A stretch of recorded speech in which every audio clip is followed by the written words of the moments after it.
Hello everyone.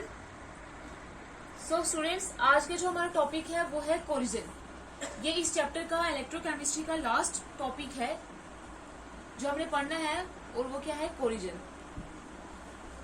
सो corrosion का नाम हमने पहले से सुन रखा होगा कि कोरिजन होता क्या है। ईटिंग अवे ऑफ मेटल्स को क्या बोलते हैं, सिंपलेस्ट अगर हम डेफिनेशन बोले तो ईटिंग अवे ऑफ मेटल्स को क्या बोलते हैं, कोरिजन बोलते हैं। पहले हम देखेंगे कि कोरिजन जो है वो ये इसको हम डिफाइन कैसे करते हैं, ये होता क्या है। उसके बाद देखेंगे कि ये इलेक्ट्रोकेमिकल प्रोसेस कैसे है और उसको हम इलेक्ट्रोकेमिस्ट्री में क्यों पढ़ते हैं। सो जब मेटल्स हैं, जब हम उनको एक्सपोज करेंगे एटमॉस्फेरिक कंडीशंस में,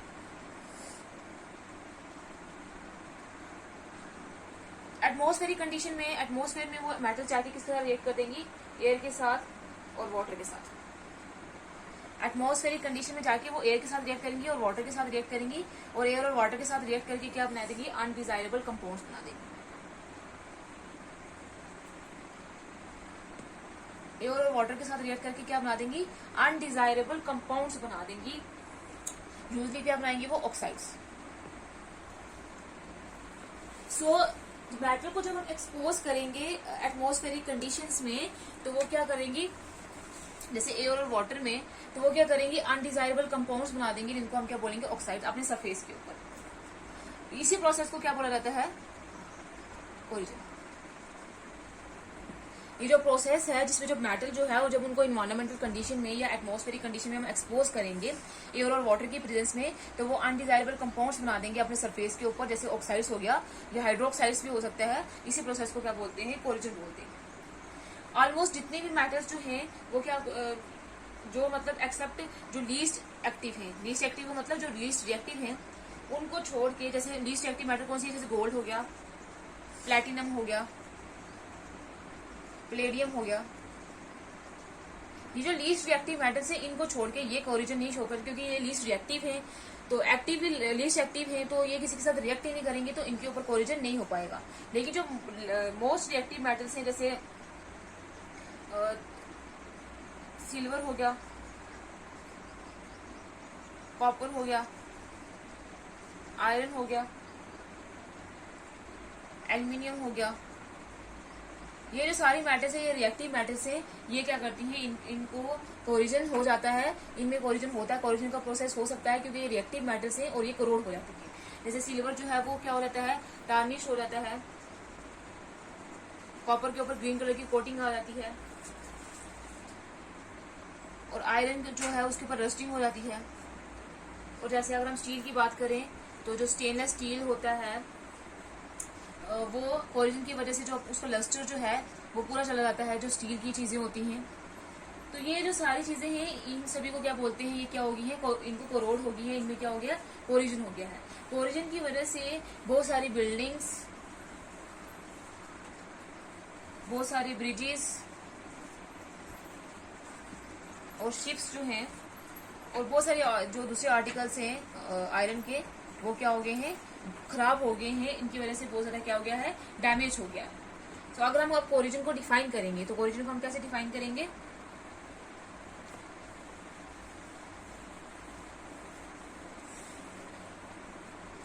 it's a process of deterioration of metal as a result of its reaction with air or water in one air. So corrosion क्या होता है, एक ऐसा प्रोसेस होता है जिसमें मेटल्स जो है उनका वो खराब हो जाती हैं, किसकी वजह से, जब उनकी रिएक्शन होती है जो एनवायरनमेंट में एयर और जो उनकी सराउंडिंग में एयर और वाटर है, जब उनके प्रेजेंस में उनके साथ ये रिएक्ट कर जाते हैं और अनडिजायरेबल कंपाउंड्स मतलब ऑक्साइड्स या हाइड्रोक्साइड अपने सरफेस पे बना देते हैं, और इसी प्रोसेस को क्या बोलते हैं, कोरिजन। या फिर सिंपल्स क्या बोलेंगे, eating away of metals is called corrosion, या फिर क्या बोलेंगे, eating away of metals is called corrosion. तो अगर हम आयरन का केस देखें, तो आयरन के केस में जो कोरिजन होता है उसको एक नाम दिया गया है जिसको हम क्या बोलते हैं, रस्टिंग। जो आयरन का जो कोरिजन होता है उसको हम क्या बोलते हैं, रस्टिंग। और इस रस्टिंग में क्या होता है, एक जो रस्ट है, एक अनडिजायरेबल कंपाउंड जो है आयरन का ऑक्साइड रस्ट, जिसको हम, इसका फॉर्मूला क्या है, Fe2O3 एक्सटेंड वाटर, ये जो है आयरन के सरफेस के ऊपर डेवलप हो जाता है। ये जो रस्ट है ये रेडिश ब्राउन कलर का सब्सटेंस होता है जो आयरन के सरफेस के ऊपर आके ग्रो कर जाता है, और उसका फॉर्मूला क्या है, Fe2O3 एक्सटेंड वाटर। और ये जो रस्टिंग होती है ये किसकी वजह से होती है, मॉइस्चर की वजह से। मॉइस्चर मतलब वाटर कंटेंट, कार्बन डाइऑक्साइड और जो ऑक्सीजन प्रेजेंट होती है एयर में, उसी की वजह से क्या होता है, ये कोरिजन होता है। और ये देखा गया है कि कोरिजन तभी होगा जब आयरन जो है वो मॉइस्चर के कंटेक्ट में आएगा, मॉइस्ट एयर के कंटेक्ट में आएगा। लेकिन अगर ड्राई एयर होगी तो ड्राई एयर में कभी भी कोरिजन नहीं हो सकता, क्योंकि उसमें मॉइस्चर नहीं होगा, वाटर नहीं होगा। तो ये जो रस्ट है वो हमेशा किसकी प्रेजेंस में बनता है, वाटर की प्रेजेंस में, कार्बन डाइऑक्साइड और ऑक्सीजन की प्रेजेंस में। वाटर जो है इसमें मेन है। तो अगर ड्राई एयर में ये होगा ही नहीं, क्योंकि ड्राई एयर में वाटर नहीं होगा। अब नेक्स्ट है फैक्टर विच इफेक्ट कोरिजन, या पहले हम इसका मैकेनिज्म पढ़ लेते हैं। Mechanism of rusting of iron.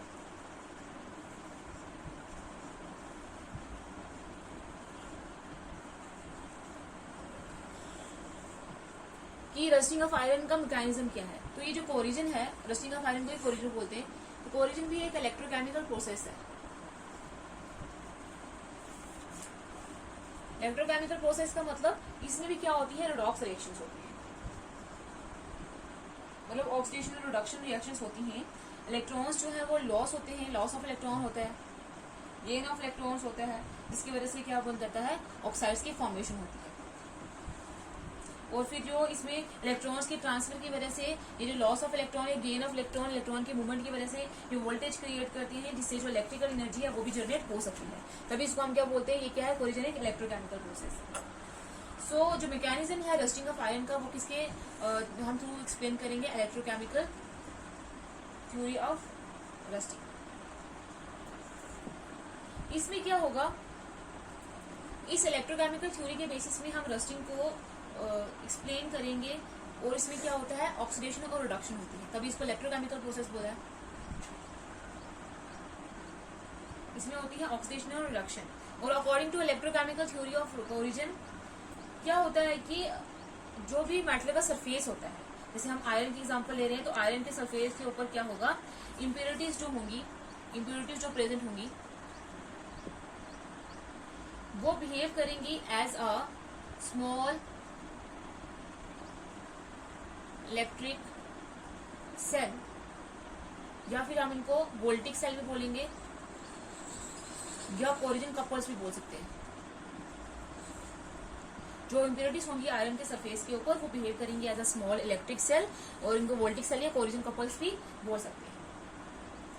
अब क्या होगा कि ये जो इम्प्योरिटीज होंगी वो वाटर बिहेव करेंगी, ये जो आयरन का ऑक्साइड बनाएंगी किसकी प्रेजेंस में, in the presence of water, जिसके अंदर डिजोल्व कार्बन डाइऑक्साइड होगी या फिर ऑक्सीजन होगी, दोनों में से कोई भी हो सकता है। तो क्या होगा कि आयरन के सरफेस के ऊपर जब ये कार्बन डाइऑक्साइड, वाटर और ऑक्सीजन मिलकर क्या करेंगे, उसके सरफेस के ऊपर एक जब मॉइस्चर की कंटेंट आ जाएगी आयरन के सरफेस के ऊपर, तो इसका क्या होगा, ये क्या कर देंगे, उसकी सरफेस के ऊपर रस्ट बना देंगे, आयरन का ऑक्साइड बना देंगे। अब हम देखते हैं कि इसमें आयरन का जो रस्टिंग का प्रोसेस है, जो मैकेनिज्म है, इसमें बिहेव कौन कर रहा है, एनोड को कनेक्ट कर रहा है, कैथोड को कनेक्ट कर रहा है और इलेक्ट्रोलाइट को कनेक्ट कर रहा है। तो इसमें जो एनोड है वो बिहेव करेगा प्योर आयरन, मतलब नेगेटिव वाला पार्ट जहाँ पे ऑक्सीडेशन होगी। कैथोड जो है वो बिहेव कर रहा है, जो पॉजिटिव पार्ट होगा जहाँ पे रिडक्शन होगी वो है इम्प्योरिटीज, जिसमें H पॉजिटिव आइंस भी होंगे। और इलेक्ट्रोलाइट जो है वो बिहेव कर रहा है कार्बोनिक एसिड H2CO3, ये तीन चीजें। तो क्या होगा, अगर हम प्रोसेस देखें तो सपोज करते हैं ये हमारे पास मेटल का सरफेस है,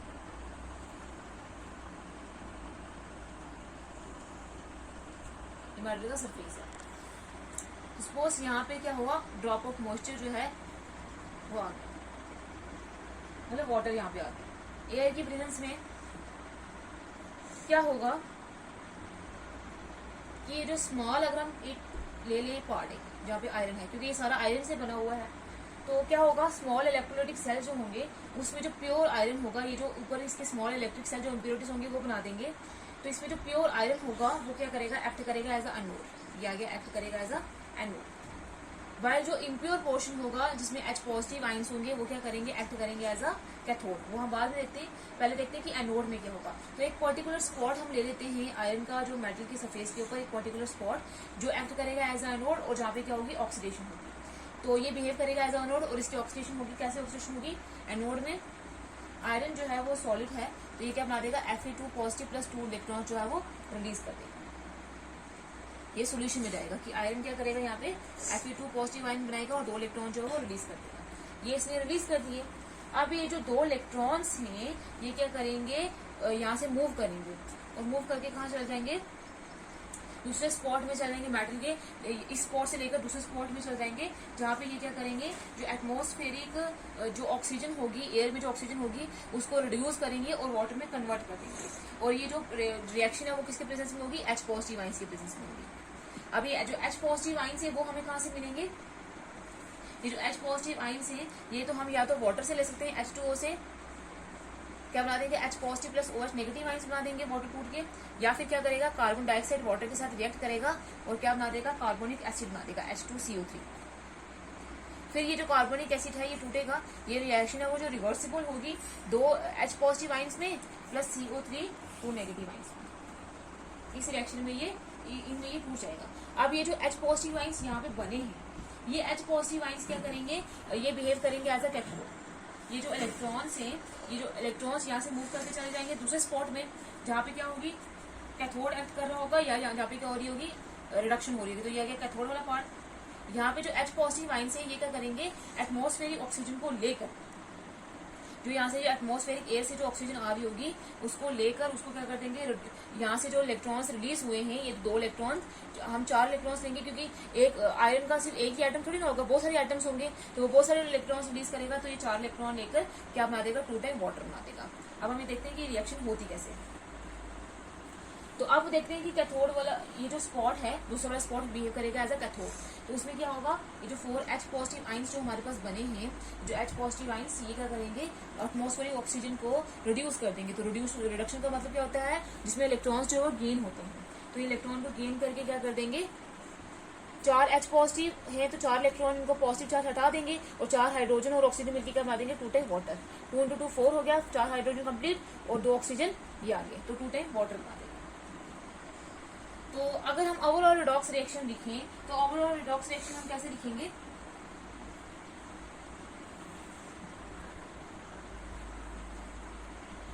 पहले हम देखेंगे कि ऑक्सीडेशन में क्या हुआ है।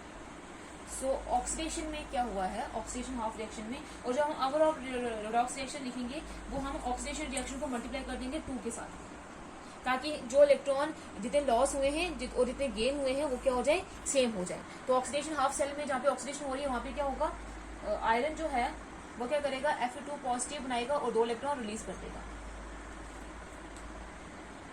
और इसमें जो स्टैंडर्ड इलेक्ट्रॉन पोटेंशियल आएगा वो कितना है, इसका रिडक्शन पोटेंशियल -0.44 वोल्ट। फिर रिडक्शन में क्या होगा, ये जो इलेक्ट्रॉन रिमूव करे हैं, हमने क्या बोला कि इस पूरी ओवरऑल रिएक्शन को मल्टीप्लाई कर देना 2 से, ताकि जो इलेक्ट्रॉन लूज हुए हैं और जो इलेक्ट्रॉन गेन हुए वो सेम हो जाए। तो रिडक्शन में क्या होगा, 4 H positive plus oxygen plus 4 electrons gives 2 time water.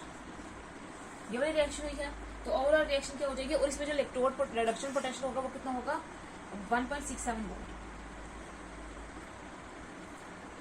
तो अब इसमें क्या होगा, अगर हम ओवरऑल रिएक्शन देखें, ये होगी ऑक्सीडेशन हाफ सेल, ये होगी रिडक्शन हाफ सेल।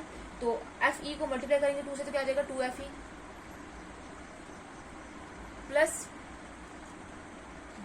ये 4 इलेक्ट्रॉन और ये 4 इलेक्ट्रॉन चल जाएंगे, 2 × 2 4 हो जाएगा, प्लस क्या आ जाएगा 4 H पॉजिटिव प्लस क्या आ जाएगा O2 gives Fe2 positive plus 2 time water, और 2 को मल्टीप्लाई करेंगे तो 2 Fe पॉजिटिव देगा।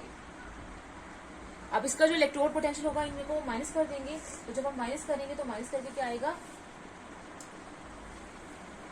इन दोनों को अगर हम इधर माइनस 1.23 आएगा, तो 1.23 में से माइनस करेंगे माइनस 0.04, क्या आ जाएगा 1.23 प्लस 0.04, तो इनको अगर हम ऐड करेंगे तो ऐड करके क्या आ जाएगा हमारे पास 1.67 वोल्ट। तो यहाँ से कितने वोल्ट की एनर्जी जो है वो रिलीज हुई है, 1.67 वोल्ट की जो एनर्जी है वो रिलीज हुई है, इसलिए हम इसको इलेक्ट्रोकेमिकल प्रोसेस बोलते हैं। तो ये थी और रिएक्शन। और अब ये जो ओवरऑल रिएक्शन में जो फेरस आयन बने, ये जो फेरस आयन होंगे ये क्या करेंगे, फर्दर इनकी ऑक्सीडेशन होगी। और किससे ऑक्सीडेशन होगी, जो ये मॉइस्चर में एयर में जो डिजॉल्व ऑक्सीजन है या एटमॉस्फेरिक ऑक्सीजन के प्रेजेंस में जो आयरन फेरिक आयन है Fe2 पॉजिटिव आयन, ये क्या करेंगे फर्दर जो है 4 टाइम अब हम इनको लेंगे, तो ये फर्दर क्या करेंगे ऑक्सीजन के प्रेजेंस में और मॉइस्चर के प्रेजेंस में 4 टाइम वाटर के प्रेजेंस में ये क्या करेंगे, इनकी फर्दर ऑक्सीडेशन होगी और ये क्या करेंगे आयरन को ऑक्साइड बना देंगे, आयरन ऑक्साइड बना देंगे विद और सॉरी फेरिक ऑक्साइड या आयरन ऑक्साइड बोल सकते हैं, या फिर उसमें क्या रिलीज करेंगे H पॉजिटिव आयंस भी रिलीज करेंगे। तो ये बना देंगे 2 Fe2O3 प्लस